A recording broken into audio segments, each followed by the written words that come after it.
The distress beacon pulsed through the void of space, a desperate cry that had been transmitting for 3 standard galactic days. Inside the damaged research vessel Celestial Wisdom, Commander Zix Theta pressed her 4-fingered hand against the communication console, her large black eyes reflecting the dim emergency lighting. "Any responses?" she asked, though she already knew the answer. Her second-in-command, a reptilian saurian named Krex, shook his scaled head. "Nothing, Commander. We are too far from any civilized systems.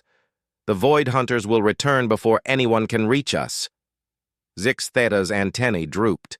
Her people, the Etherians, were explorers and scientists, not warriors. Their ship carried no weapons, only shields that were now failing after the pirate attack. The Void Hunters had stripped them of their research samples and most of their supplies before leaving, promising to return for the ship itself and its crew to sell in the slave markets. "Continue broadcasting," she ordered. "Someone must hear us." In the engineering section, Chief Scientist Corinth worked frantically to repair their quantum drive. The insectoid buzzkin's multiple arms moved in perfect coordination, but even his species' natural engineering abilities couldn't fix what the pirates had destroyed. "Commander," Corinth's voice crackled through the intercom, "I've managed to boost our distress signal's range by routing power from life support. We can survive on minimal systems for another week." "Do it!" Zix Theta commanded. She turned to her crew of 30 souls, scientists, researchers, explorers from a dozen different species. None of them fighters. All crew to the central hall. As her people gathered, she saw the fear in their various eyes, compound and simple alike. The youngest, a furry Veloxian barely out of her species' education pods, trembled visibly. "I won't lie to you," Zix Theta began. "Our situation is dire, but we are children of the stars, and we will not give up. We've pushed our distress signal to maximum range. Someone will hear us." "But who?" asked Dr. Meridian, a crystalline being whose body chimed softly with each movement. "We're in the dead zone. Even if someone hears us, what civilized species would risk entering Void Hunter territory?" Before Zix Theta could answer, an alarm pierced the air. Krex rushed to the sensor station, his claws clicking against the metal deck. "Commander!" "Ship's approaching. But these readings can't be right." "What is it?" "The signatures. They're using fusion drives, primitive fusion drives, and the radiation levels." Krex's voice trailed off in disbelief. "No shielding. These ships are flooding space with lethal radiation." The crew exchanged worried glances. What kind of beings would fly in ships that leaked death itself? "How many?" Zix Theta asked. 15, no, 20. "Commander, there are 43 vessels approaching at speeds that should tear their hulls apart. The G-forces alone." On screen. The main view screen flickered to life, showing the approaching fleet. The crew gasped collectively. The ships were not the sleek, elegant vessels of advanced civilizations. These were brutal things, angular, armored monstrosities bristling with weapons. They looked like they had been designed by beings who expected space itself to be their enemy. "Are those kinetic weapons?" Corinth whispered in horror. "Mass drivers? Nuclear missiles? Who still uses such barbaric technology?" A new signal cut through their communications system. The universal translator struggled for a moment before resolving into words. The voice that came through was deep, speaking in short, efficient bursts.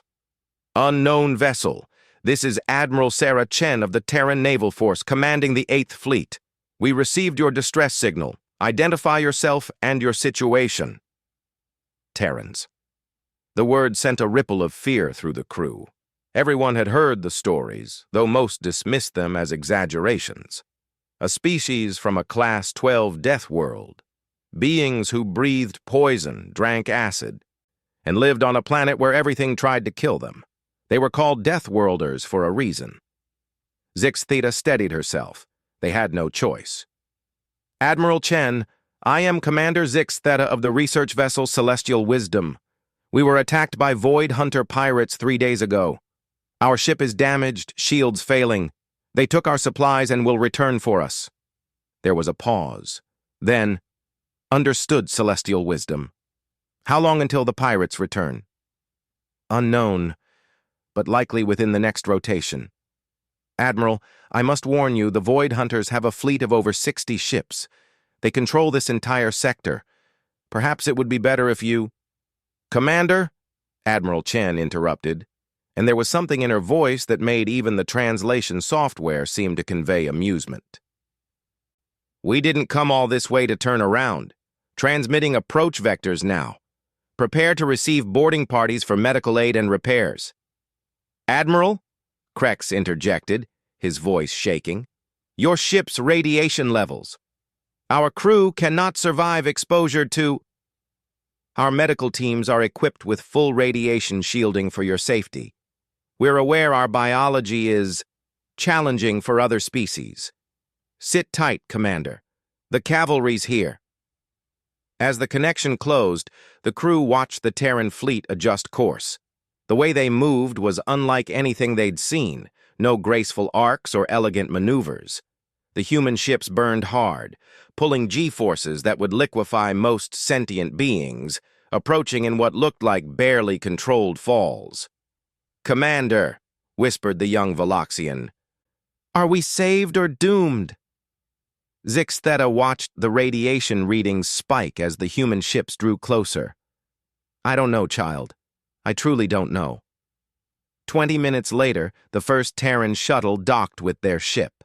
The crew had gathered in the docking bay, wearing whatever protective gear they could find. When the airlock cycled open, they got their first look at humans. They were smaller than expected, but that made them no less terrifying. The boarding party wore powered armor that made them look like walking tanks. The suits were scarred and pitted, clearly having seen heavy use. The leader removed her helmet, revealing a dark-skinned human female with short black hair and brown eyes that seemed to take in everything at once. Commander Zix Theta, I'm Lieutenant Colonel Maria Santos, Terran Marines. We're here to help. The human smiled, showing white teeth that evolution had designed for tearing meat. Several crew members stepped back involuntarily. Thank you for responding, Zix Theta managed.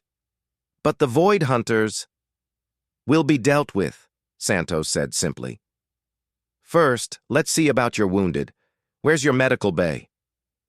As the humans spread through the ship, the crew watched in fascination and horror. They moved with a predator's grace, constantly scanning for threats. Their equipment was crude by galactic standards, but undeniably effective. One human medic treated a wounded Etherian with hands that could crush stone, but moved with surprising gentleness. Don't look so worried, the medic said to his patient, his translator rendering his accent as oddly musical. We've got pretty good at patching up non-humans. Turns out when you evolve on a planet that's trying to kill you, you get really good at trauma medicine. Within hours, the humans had performed miracles. Their engineers, working with tools that looked more like weapons, had restored partial shields and life support. Their medics had stabilized all the wounded. They'd even shared some of their rations, though only after running them through multiple decontamination procedures to remove the capsaicin, alcohol, and other substances that were apparently normal human food additives, but deadly poisons to everyone else. Admiral Chen contacted them again as her fleet took defensive positions around the Celestial Wisdom. Commander, we've detected a large fleet approaching on an intercept course. Matches the profile of your Void Hunters, 67 ships. The bridge crew fell silent. 67 against 43. And the pirates had energy weapons, shields, all the advantages of superior technology. Admiral, Zix Theta said quietly, you've done more than enough. You could still escape. Commander, Chen's voice carried an odd tone. I think you misunderstand something.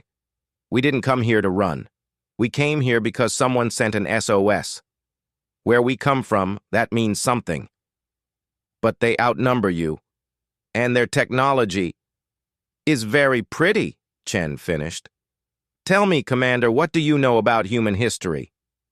Very little, Zix Theta admitted. We've been killing each other with rocks and sticks for millions of years. We got very, very good at it. Then we found metal, then gunpowder, then atoms. By the time we reached space, we'd turned warfare into an art form. Your pirates? They're about to learn why everyone calls us Deathworlders, the sensor officer announced. Void Hunter fleet dropping out of FTL. They're hailing us. Put them through, Chen ordered. The screen filled with the image of a Void Hunter captain, a six-eyed creature with obsidian skin and too many teeth. Unknown vessels, you dare enter Void Hunter territory. Leave now, or be destroyed along with our prey. Admiral Chen leaned back in her command chair, visible on the transmission. She looked completely relaxed, even bored. This is Admiral Chen of the Terran Naval Force.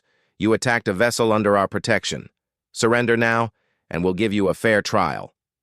The Void Hunter captain's laugh was a harsh screech. Terrans? The primitive apes who still use chemical propulsion? You threaten us? We are the Void Hunters. We have terrorized this sector for centuries. Our weapons can vaporize your pathetic ships in seconds. Chen's smile never wavered. You know what the funny thing about evolving on a death world is? Everything tries to kill you. The gravity, the weather, the plants, the animals, even the bacteria. So you know what we did? We got better at killing them first. She leaned forward slightly. You've got one chance. Surrender. The Void Hunter's response was to cut the transmission and open fire.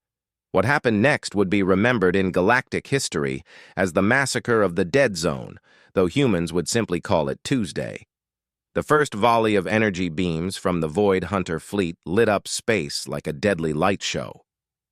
The advanced targeting systems of the pirates locked onto the human ships with precision that had never failed them before. Aboard the Celestial Wisdom, the crew watched in horror as death lanced toward their would-be saviors. Then something impossible happened. The human ships scattered, not in the smooth, predictable arcs that space combat usually demanded, but in violent, chaotic movements that made Krex's scales stand on end. The human vessels fired their primitive fusion drives at full power, pulling maneuvers that should have torn them apart. They rolled, pitched, and yawed like atmospheric fighters, not spacecraft. How are they surviving those G-forces? Corinth gasped, watching the sensor readings. 20, 30, 43 Gs. They should be paced. Most of the energy beams missed entirely. The targeting computers unable to predict the insane trajectories.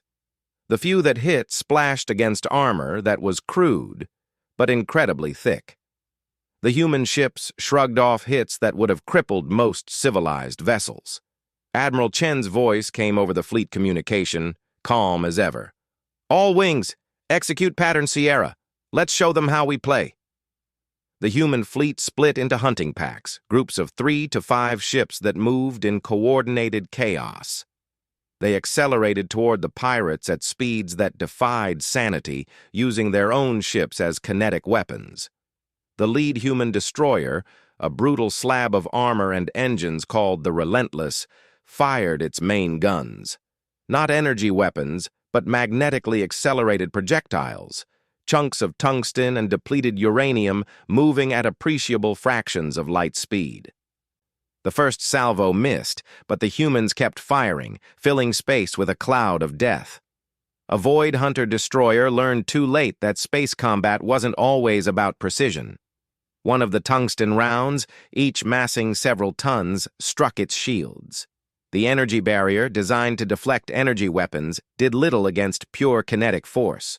The round punched through, then through the hull, then out the other side, leaving a molten tunnel of destruction. Impossible, the Veloxian scientist whispered. Those are just rocks, sophisticated rocks, but rocks. Lieutenant Colonel Santos, still aboard the Celestial Wisdom, chuckled. We've been throwing rocks at each other since before we could walk upright. We just throw them faster now. The Void Hunters tried to adapt, increasing power to their shields. But the humans had more surprises. Missile pods opened on the human ships, releasing swarms of nuclear-tipped warheads. The pirates' point defense systems, designed for the predictable trajectories of civilized warfare, struggled with missiles that performed random walk patterns, their simple AI programs literally rolling dice to determine their next move. When the first nuke detonated against a pirate cruiser's shields, the electromagnetic pulse washed over nearby ships, disrupting their sensors. The humans, with their crude but heavily hardened systems, barely noticed. They pressed their attack, closing to ranges that galactic combat doctrine considered suicidal. Admiral Chen watched the battle unfold from her flagship's bridge. Signal the Wolverine pack, execute Crazy Ivan. 5 human frigates suddenly flipped end for end, their main engines becoming weapons as drive plumes hot enough to melt steel washed over 2 pirate vessels that had been pursuing them. The pirates' shields, never designed to handle that kind of thermal load, collapsed. The ship's hulls began to glow, then melt. The Void Hunter captain appeared on screen again, his 6 eyes wide with something that might have been fear. "What are you doing? This is madness. You're not fighting, you're just destroying."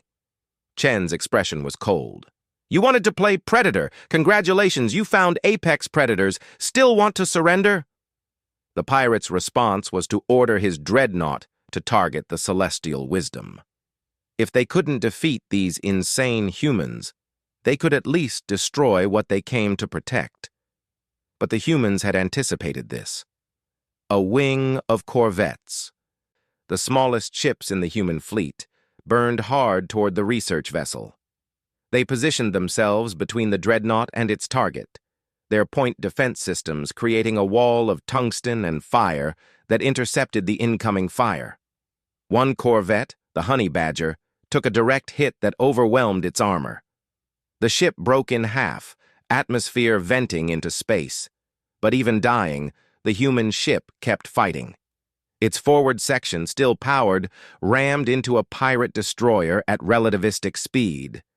Both ships vanished in a ball of plasma.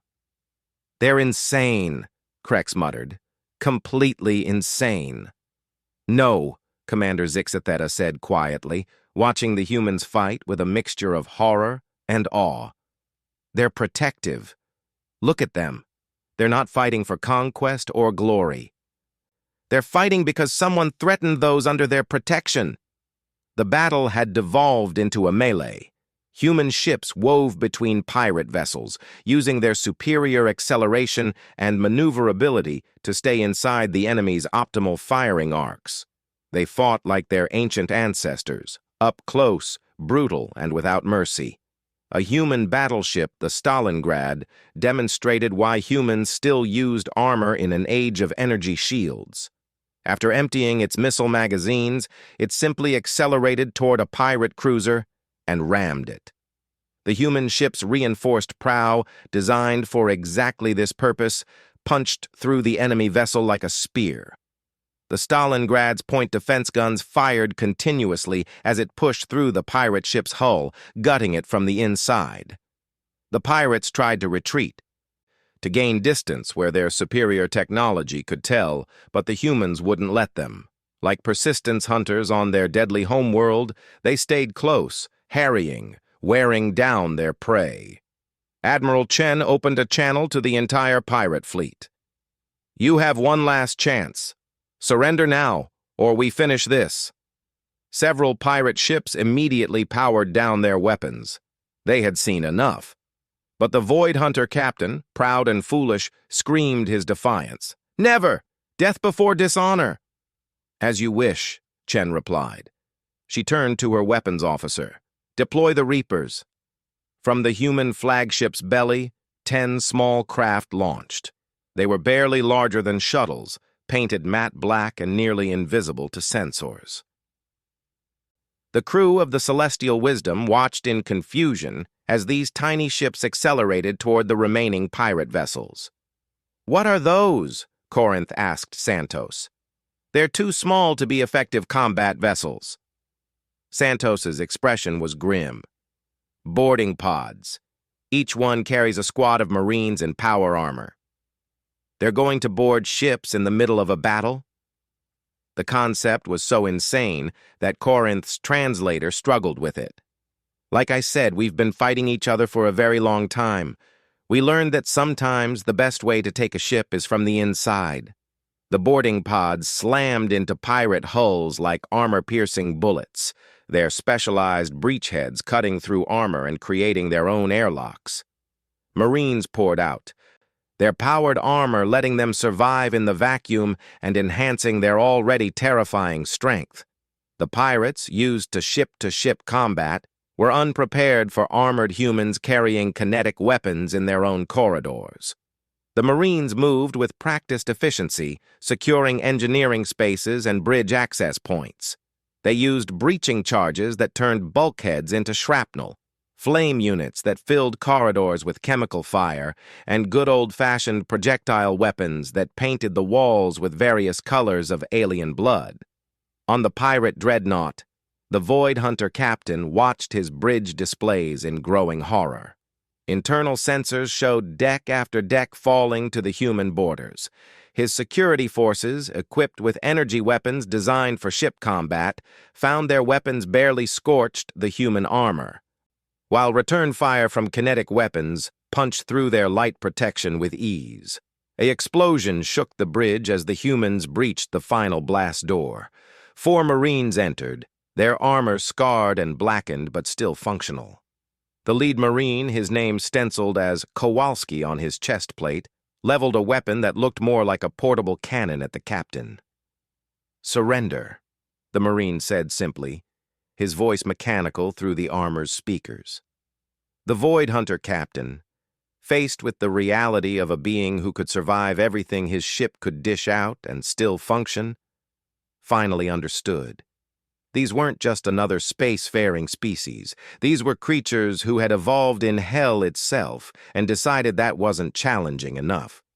"I yield," he whispered. Across the battlefield, ship after ship powered down as word spread. The mighty Void Hunter fleet, terror of the dead zone, had been broken in less than an hour by a species still using fusion drives and throwing sophisticated rocks. Admiral Chen's image appeared on every screen in the sector, broadcast on all frequencies. "This is Admiral Sarah Chen of the Terran Naval Force. The dead zone is now under human protection. Any ship broadcasting a legitimate distress signal will receive aid. Any ship committing piracy will receive... Attention. Chen out." Aboard the Celestial Wisdom, the crew stood in stunned silence. They were saved, but at what cost? 16 human ships had been destroyed, hundreds of their crew killed, all to save 30 alien scientists who meant nothing to them. Commander Zixa Theta found Lieutenant Colonel Santos preparing to leave. "Why?" she asked simply. "Why did you come? Why did you fight so hard for strangers?" Santos paused, seeming to consider her words. "You know what makes humans different from most species?" she asked. "We're pack animals. Tribal. We'll fight each other over the smallest things. But when someone outside the pack threatens someone we've decided to protect, that's when we stop being rivals and become a united force. But we're not your pack. We're not even your species." The human smiled, and this time it didn't seem quite so terrifying. "You sent an SOS. In human culture, that's sacred. It means you need help. And once we answered, you became part of our pack. It's that simple. Hundreds of your people died. And they knew the risks when they joined the Navy," Santos interrupted gently. "Every human who puts on this uniform knows they might die protecting strangers. We consider it an honor." As the human shuttles departed, Zixa Theta watched the human fleet. Already their engineering ships were moving among the captured pirate vessels, preparing them for towing. The humans weren't just defeating the pirates, they were dismantling their entire operation. "Commander," Krex reported, "we're receiving transmissions from across the sector. Dozens of ships that have been hiding from the Void Hunters are requesting safe passage. The humans are responding to all of them." Zixatheta nodded slowly. The galaxy had just shifted. For centuries, the Dead Zone had been a place of fear, where pirates ruled and civilized species feared to tread. Now it was protected by a species that the rest of the galaxy had dismissed as primitive. "Log this in our report," she ordered. "The humans are not what we thought. They're not just Deathworlders. They're something far more dangerous." "What's that, Commander?" She watched as a human destroyer gently tractored a damaged cargo ship, treating it with the same care they had shown her vessel. "They're protectors, and they've just declared the entire Dead Zone under their protection." 3 months had passed since the Battle of Dead Zone, and the galaxy would never be the same. In the pristine halls of the Galactic Council Station, representatives from 100 civilized worlds gathered for an emergency session. The topic that had brought them together was displayed on every screen: the human question. Councillor Vexmar of the Altarian hegemony stood at the central podium, his crystalline form refracting the light into rainbow patterns. "Esteemed colleagues, we face an unprecedented situation. A species we classified as barely spacefaring, using technology we consider obsolete, has single-handedly eliminated the largest pirate confederation in the Outer Rim." Murmurs rippled through the assembly. On the observation deck above, Commander Zixatheta watched the proceedings with her crew. They had been summoned as witnesses, their testimony crucial to understanding what had happened. "The humans didn't just defeat the Void Hunters," Vexmar continued. "They've established a protectorate over the entire Dead Zone. 17 systems that were lawless for centuries now have human patrols, and they're not charging transit fees, demanding tribute, or claiming the resources. They're simply protecting." The representative from the Meridian Collective chimed, her crystalline voice skeptical. "Surely they have ulterior motives. No species extends such protection without expecting something in return." "That's just it." Vexmar's lights pulsed with frustration. "We've analyzed their actions extensively. They've rescued 43 ships, established refugee stations, and even shared their medical knowledge with species they've never encountered before. When asked for payment, they request only voluntary contributions to something they call a humanitarian fund." From her position above, Zixatheta noticed movement in the human section. Admiral Chen had arrived, along with a small delegation. The Admiral now wore dress whites instead of combat gear, but she still moved with that predator's awareness that made other species nervous. "Perhaps," suggested the Saurian delegate, "we should hear from someone who has experienced human intervention firsthand. Commander Zixatheta, please share your testimony." Zixatheta descended to the speaker's platform, feeling the weight of hundreds of eyes upon her. She had prepared her words carefully, knowing they might shape the galaxy's future relationship with humanity. "Honored counselors," she began, "I stand before you alive only because humans answered our distress call. But more than that, I stand before you changed. We have always prided ourselves on being civilized, advanced, enlightened. We looked down on species like humans who still used kinetic weapons and chemical propulsion. We called them primitive." She paused, letting her words sink in. "We were wrong. What we called primitive, they call reliable. What we called barbaric, they call effective. And what we called impossible, they call Tuesday." A ripple of uncomfortable laughter passed through some delegates. "But here's what truly matters," Zixatheta continued. "When they saved us, they asked for nothing. When they fought for us, they bled for strangers. When they won, they didn't conquer. They protected. The humans have a saying, no one gets left behind. They mean it." The Void Hunter representative, one of the few pirates who had been granted clemency in exchange for cooperation, stood. His species had once been feared across the quadrant. Now he spoke with humility.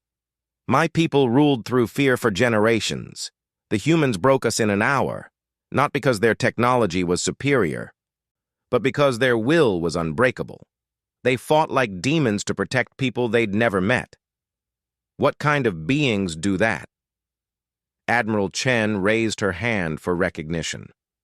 When granted, she walked to the podium with measured steps. The assembly fell silent. This was their first direct address from a human military leader. "Counselors," Chen began, her voice carrying the authority of someone used to command. "I know many of you fear us. We're from a world you classify as uninhabitable. We breathe what you consider poison, drink what you call acid, and thrive in conditions that would kill most of you. You call us Deathworlders, and you're not wrong." She looked around the chamber, making eye contact with as many delegates as possible. "But being from a death world taught us something important.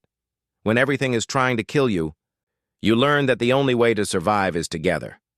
Cooperation isn't just nice, it's necessary. The human who helps you today might save your life tomorrow."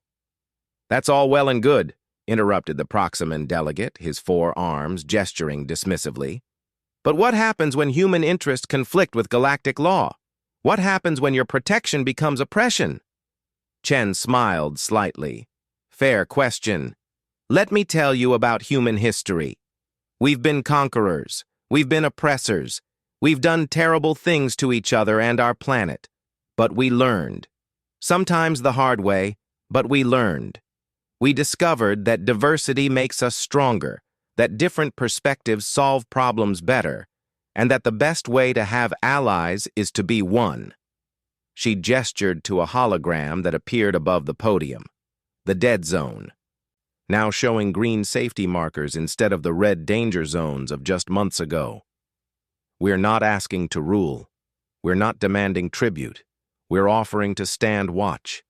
Because we've learned that in this vast, dark universe, the only light comes from those willing to kindle it." "And if we refuse?" asked Vexmar. "If we demand you withdraw from the dead zone and cease your patrols?" Chen's expression hardened slightly. "Then we'll be disappointed, but we won't stop. Those shipping lanes are safe now. Refugees have somewhere to go. Pirates think twice before attacking the weak. We won't abandon that because it makes you uncomfortable." The assembly erupted in discussion. Some delegates argued for sanctions, others for accommodation. The debate raged for hours while Zixa Theta watched from above, noting how the human delegation remained calm throughout. Finally, an ancient Etherian, the eldest member of the council, stood. When he spoke, everyone listened. "I have lived for 3 centuries. He said, his voice carrying the weight of ages. "I have seen empires rise and fall, watched species join our community and others leave it. But I have never seen anything quite like this." He turned to address Chen directly. "You humans confuse us. You use primitive technology to achieve impossible results. You're violent yet protective, chaotic yet honorable. You're everything we say a civilized species shouldn't be. Yet you do what we civilized species failed to do. You made the dead zone safe." The elder's antennae twitched, a sign of deep thought. "I propose a test. Grant humanity provisional authority over the dead zone for 1 galactic year. Let them prove their intentions through actions, not words. If they abuse this trust, we respond accordingly. If they succeed..." He paused. "Then perhaps we need to reconsider what it means to be civilized." The vote was closer than anyone expected, but it passed. Humanity would have 1 year to prove themselves. As the assembly dispersed, Zixa Theta found herself walking alongside Admiral Chen. "You knew they'd agree," Zixa Theta observed. Chen nodded. "We studied your council's history.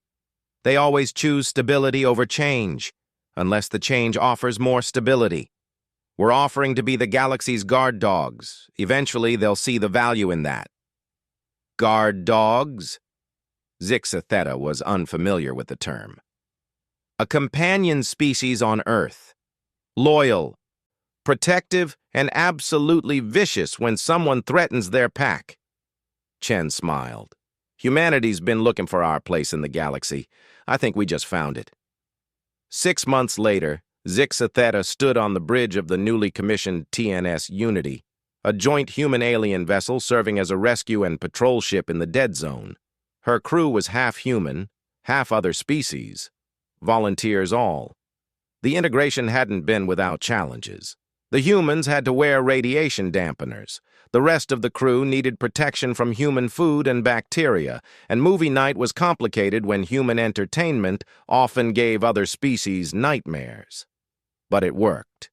When pirates appeared on their sensors, the human crew's enthusiasm for combat was balanced by the alien crew's precision.